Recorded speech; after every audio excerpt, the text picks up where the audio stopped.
John Wesley gospel YouTube channel చూస్తున్న మీ అందరికీ ప్రభువును మన రక్షకుడు అయిన యేసుక్రీస్తు నామంలో శుభములు తెలియజేస్తున్నాను.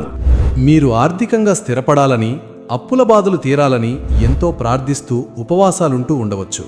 కానీ మీ పరిస్థితుల్లో ఎలాంటి మార్పు కనిపించకపోవచ్చు.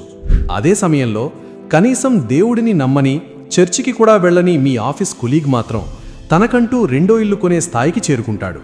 అప్పుడు మీకు సహజంగానే ఒక ప్రశ్న ఎదురవుతుంది. దేవా, నేను ఏం తప్పు చేస్తున్నాను? నా ప్రార్థనలకు ఎందుకు జవాబు రావడం లేదు? ఆశీర్వాదాలు నన్ను దాటేసి వెళ్తున్నాయా? కానీ మీకు చర్చిలో ఎవరూ చెప్పని, మీరు గ్రహించని ఒక పచ్చి నిజం ఉంది. దేవుడు మీ ప్రార్థనకు ఎప్పుడో జవాబిచ్చాడు. సామెతల గ్రంథంలో, ఆదికాండంలో, స్వయంగా యేసుక్రీస్తు మాటల్లో ఆ జవాబుంది. డబ్బు సంపాదించడానికి, ఆస్తిని నిర్మించడానికి కావలసిన పూర్తి ప్రణాళిక మీరు రోజూ చదివే బైబిల్లోనే ఉంది. కానీ మీరు ఎప్పుడూ దాన్ని ఒక ఫైనాన్షియల్ మాన్యువల్ లాగా చదవలేదు. బైబిల్లో డబ్బు గురించి 2300 సార్లకు పైగా ప్రస్తావించబడింది. విశ్వాసం, ప్రార్థన కంటే కూడా డబ్బు గురించే ఎక్కువ వాక్యాలున్నాయి. సంపదను పూజించమని దేవుడు చెప్పలేదు, కానీ దాన్ని ఎలా సృష్టించాలో, ఎలా నిర్వహించాలో స్పష్టమైన మార్గదర్శకాలను ఇచ్చాడు. కాబట్టి ఎప్పుడూ ప్రార్థిస్తూ కూడా ఆర్థికంగా వెనకబడి ఉండటం మీకు విసుగు తెప్పించి ఉంటే ఇది మీకోసమే. బైబిల్ చెబుతున్న ఆచరణాత్మక ఆర్థిక సూత్రాలు ఇక్కడున్నాయి. మీ నైపుణ్యాలకు పదును పెట్టండి. నైపుణ్యాన్ని పెంచుకోండి. సామెతలు 22:29 ప్రకారం, తన పనిలో నైపుణ్యం గలవాడిని చూశావా, వాడు రాజుల ముందు నిలబడతాడు. ఇశ్రాయేలీలకు సంపదను ఇచ్చే ముందు దేవుడు బెజలేలుకు అద్భుతమైన నైపుణ్యాన్నిచ్చాడు. నిర్గమాకాండం 31. పరిశుద్ధాత్మ ఒక వ్యక్తిని మొదటిసారిగా నింపింది ప్రవచనం చెప్పడానికి కాదు, పనిలో నైపుణ్యం ఇవ్వడానికి. మీకు వ్యాపారం ప్రారంభించడానికి లక్షలక్కర్లేదు. ముందుగా నైపుణ్యం, స్కిల్ కావాలి. మార్కెట్లో డిమాండ్ ఉన్న ఏదైనా ఒక స్కిల్ నేర్చుకోవడం ఈరోజే మొదలుపెట్టండి. Writing, designing, coding, video editing, వంట చేయడం, ఏదైనా సరే. యూట్యూబ్, లైబ్రరీ పుస్తకాలు అన్నీ ఉచితమే. ప్రసంగి 10:10 చెబుతున్నట్లు, గొడ్డలికి పదును లేకపోతే ఎక్కువ బలం వాడాల్సి వస్తుంది. ముందు మీ ఆయుధానికి పదును పెట్టండి. చీమను చూసి శ్రమించడం నేర్చుకోండి. సామెతలు 6:6-8లో, సోమరి, చీమల దగ్గరకు వెళ్ళు, దాని మార్గాలను చూసి జ్ఞానం తెచ్చుకో అని రాయబడింది. దానికి ఏ బాస్ లేకపోయినా, ఎవరూ ఆదేశించకపోయినా ముందు చూపుతో ఆహారాన్ని నిల్వ చేసుకుంటుంది. దేవుడు అంతా చూసుకుంటాడ్లే అని ఎవరు చూస్తూ కూర్చోవడం భక్తి కాదు. యాకోబు 2:26 చెబుతున్నట్లు, క్రియలు లేని విశ్వాసం మృతము. 2 రాజులు 4 అధ్యాయంలో అప్పుల్లో ఉన్న విధవరాలిని దేవుడు ఆదుకున్నాడు. కానీ ఆమె వెళ్లి ఖాళీ పాత్రలు తీసుకురావాల్సి వచ్చింది. నూనెను స్వయంగా అమ్మాల్సి వచ్చింది. ఆమె ప్రయత్నమే ఆమె ఆశీర్వాదానికి కారణమైంది. ఖర్చులను లెక్కించండి. బడ్జెట్ వేసుకోండి. లూకా 14:28-30లో యేసుక్రీస్తు స్వయంగా బడ్జెట్ గురించి మాట్లాడాడు. ఒక గోపురం కట్టాలనుకుంటే ముందుగా ఖర్చును లెక్కించాలి కదా. అలాగే యోసేపు ఐగుప్తులో కరువు రాకముందే 7 ఏళ్ల పాటు 20% పొదుపు ప్రణాళికను అమలు చేశాడు. మీ చేతిలో ఉన్న 50 రూపాయలు ఎటు వెళుతున్నాయో మీరు లెక్కించుకోలేకపోతే లక్షలు వచ్చినా నిలబెట్టుకోలేరు. రాబోయే 30 రోజుల పాటు మీరు చేసే ప్రతి చిన్న ఖర్చును రాసిపెట్టుకోండి. మీ డబ్బంతా ఎక్కడ లీక్ అవుతుందో మీకే అర్థమవుతుంది. అప్పుల ఊబి నుంచి బయటపడండి. సామెతలు 22:7 ప్రకారం, అప్పు తీసుకున్నవాడు అప్పు ఇచ్చినవాడికి బానిస. అవును, అదొక బానిసత్వం. మీరు ఇతరుల భవిష్యత్తు కోసం ఈఎంఐలు కడుతూ మీ సొంత భవిష్యత్తును నిర్మించుకోలేరు. రోమీయులకు 13:8 చెబుతున్నట్లు, ఎవరికీ అప్పు పడి ఉండద్దు. మీ అప్పుల జాబితాను తయారు చేసి ముందుగా చిన్న అప్పులను తీర్చడం మొదలుపెట్టండి. అది తీరాక ఆ డబ్బును తర్వాతి అప్పు తీర్చడానికి వాడండి. దీన్నే స్నోబాల్ పద్ధతి అంటారు. అప్పుల సంకెళ్ల నుంచి బయటపడండి.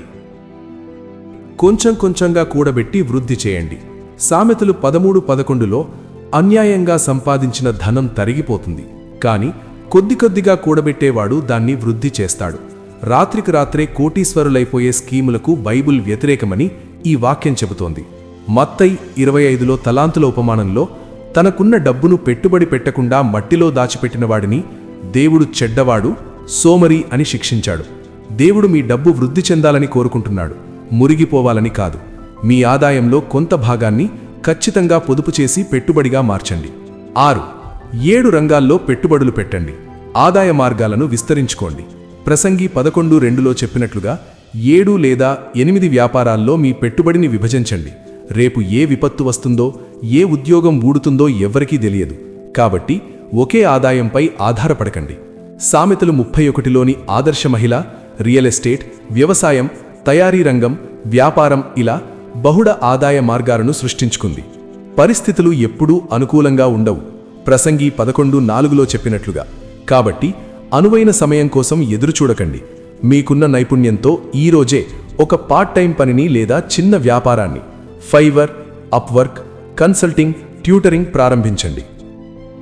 మీ సంపదకు రక్షణ గోడలు కట్టండి. స్వీయ నియంత్రణ. సామెతలు 25:28 ప్రకారం ప్రాకారం పడిపోయిన పట్టణమిలాగో నిగ్రహం లేనివాడు కూడా అలాగే ఉంటాడు. అనవసరమైన ఖర్చులు, భావోద్వేగాలతో చేసే ఆన్లైన్ షాపింగ్లు, బ్రాండెడ్ వస్తువుల వ్యామోహం మీ సంపదను హరించివేస్తాయి. సామెతలు 21:17 చెబుతున్నట్లు సుఖభోగాలను ప్రేమించేవాడు దరిద్రుడవుతాడు. స్వీయ నియంత్రణ అనేది కేవలం ఆర్థిక సూత్రం కాదు, అది ఆత్మఫలం. మీకు అవసరం లేని వస్తువుకు నో చెప్పిన ప్రతిసారి దేవుడు మీకోసం నిర్మిస్తున్న భవిష్యత్తుకు ఎస్ చెప్తున్నట్లే. జ్ఞానులతో సావాసం చేయండి. సామెతలు 13:20 ప్రకారం జ్ఞానులతో సావాసం చేస్తే మీరు జ్ఞానవంతులవుతారు. మీ చుట్టూ ఎప్పుడూ నెగిటివ్గా, అప్పుల్లో ఉండేవారుంటే మీ ఆలోచనలు కూడా అలాగే మారతాయి. మీకు ఒక మంచి మెంటార్ కావాలి. యూట్యూబ్లో లభించే ఉచిత ఆర్థిక సలహాలు, పాడ్కాస్ట్లు వినండి. సామెతలు 15:22 ప్రకారం సలహాదారులుంటే పనులు సఫలమవుతాయి. ఇతరుల అనుభవాల నుండి నేర్చుకోండి. 9. నీతిమంతులుగా సంపదను నిర్మించండి. సామెతలు 11:1 ప్రకారం తప్పుడు త్రాసు దేవునికి అసహ్యం. ఇతరులను మోసం చేసి, కల్తీ చేసి డబ్బు సంపాదించడాన్ని విగ్రహారాధనతో సమానంగా దేవుడు అసహించుకుంటాడు. మీ ఆదాయం కంటే మీ నిజాయితీ, మీ పేరు ప్రఖ్యాతులు చాలా ముఖ్యం. సామెతలు 22:1 ప్రకారం ఒక మంచి వ్యక్తి తన పిల్లలకు అంటే మనవళ్లకు సైతం ఆస్తిని విడిచిపెడతాడు. దానికి నీతి, నిజాయితీ పునాది కావాలి. గుర్తుంచుకోండి, దేవుడు మీకు నేరుగా ఆకాశం నుండి డబ్బును కురిపించడు, సంపదను సృష్టించుకునే సామర్థ్యాన్ని మాత్రమే ఇస్తాడు. ద్వితీయోపదేశకాండం 8:18. మీ చేతిలో విత్తనం ఉంది. దేవుడు వానను, ఎండను ఇచ్చాడు, కానీ విత్తనాన్ని నేలలో నాటాల్సింది మీరే. ఈరోజే మీ ప్రయాణం మొదలుపెట్టండి. ఒక నైపుణ్యాన్ని ఎంచుకోండి, బడ్జెట్ ప్లాన్ చేసుకోండి, ఒక అప్పు తీర్చండి. ఈ వీడియో మీలో కొత్త ఆలోచనలు రేకెత్తించినట్లయితే తప్పకుండా లైక్ చేయండి. ఆర్థిక ఇబ్బందుల్లో ఉండి దేవుని వైపు చూస్తున్న మీ స్నేహితులకు ఈ వాక్యాల సారాంశాన్ని షేర్ చేయండి. ఇలాంటి మరెన్నో అద్భుతమైన బైబిల్ సత్యాల కోసం మన ఛానల్ను సబ్స్క్రైబ్ చేసుకోండి.